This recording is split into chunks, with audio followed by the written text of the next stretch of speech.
Hi, my name is Terry, and you're watching Terry Tells the Story. They say that distance makes the heart grow fonder, but for some, distance is just a geographical fact. If you've followed me since day one, you know that this channel had a philanthropic purpose. I used to always say in the intros, my name is Terry, I have 3 college degrees, including a master's degree from an Ivy League university, I have a teaching certificate, a forklift operator's license, and I'm bilingual, but I still can't find a job. And I am pleased, however, to announce that after a year of searching, I finally found a job. And not just any job, I found a good job, a high paying job doing something that I really enjoy, which is more than I ever could have imagined. But what I had to do to get that job was that I had to expand the parameters of my search. I told you before that I live in a country with very high unemployment rates. It's not easy to get a job, and you can be unemployed for months or even years. And so in order to find a job, I had to expand my search parameters to areas that are much further outside what would be normally considered a comfort zone for work. And so the job that I found is completely on the opposite side of the country as the rest of my family. And as a result, I don't get to see them anymore. And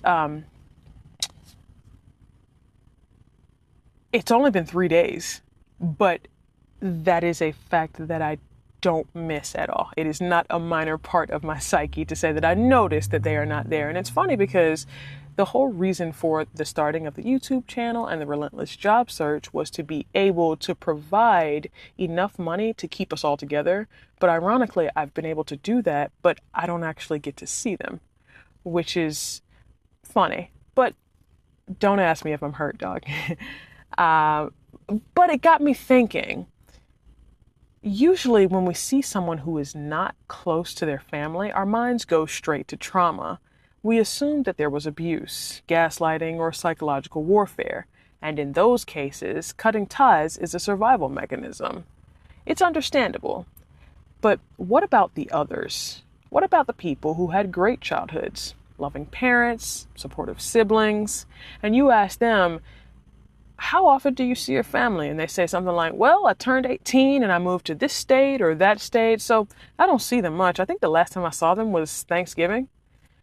This is strange to me and difficult for me to wrap my head around, but there is actually a fascinating science behind these dichotomous relationships. From a psychological perspective, we often look at attachment theory. While we often think of attachment in terms of how we bond with romantic partners, it starts with how we internalize our family unit. Some people develop secure autonomous attachment. Paradoxically, because they feel so supported and safe by their foundation, they feel they can fly to the other side of the planet without losing their sense of self. To them, the umbilical cord isn't cut, it's just infinitely long. On the other side of that spectrum is what we call collectivist or interdependent identity. In this framework, the self isn't an island, it's a node in a network. When you move away, you are losing a piece of your own identity. This is where that physical ache comes from. Your brain is literally signaling a loss of a vital support system. Then there's the geographical and cultural component. In the United States and in Northern Europe, there's a heavy emphasis on individualism. The cultural success story is the person who leaves home to carve their own path. This is seen as a sign of maturity and strength. But in Latin America, the Mediterranean, and many Asian cultures, familism is the standard. This isn't just a preference, it's a sophisticated socioeconomic strategy. It's a survival structure where resources, child rearing, and emotional labor are shared across generations, living on the same street or even in the same neighborhood. In these cultures, leaving isn't seen as growing up. It's seen often as a confusing abandonment of the winning team. From a biological standpoint, we even see differences in how brains process separation. For those raised in high contrast familistic structures, the sudden drop in oxytocin and the rise in cortisol when away from the family tribe can be much more intense. It's a literal chemical withdrawal from the people who keep your nervous system regulated.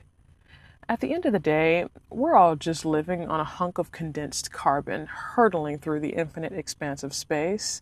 There is no objective right or wrong way to navigate your familial ties. Some of us need that tether to breathe, and some of us need the horizon to feel alive. So I want to hear from you. Which type of person are you? Do you feel that ache after 3 days away from your family, or did you cut the cord years ago and never look back? Let's talk about the science of why we stay or why we go. And the Spanish I'm going to be teaching you today is el familismo. El familismo. And what that means is familism. If you like this video or you learned something new, drop a like down below. If you have a specific topic that you'd like to see me cover, drop me a comment. And if you'd like to support this work that I do, there will be a link to the Cash App in the description box below. We'll see you next time.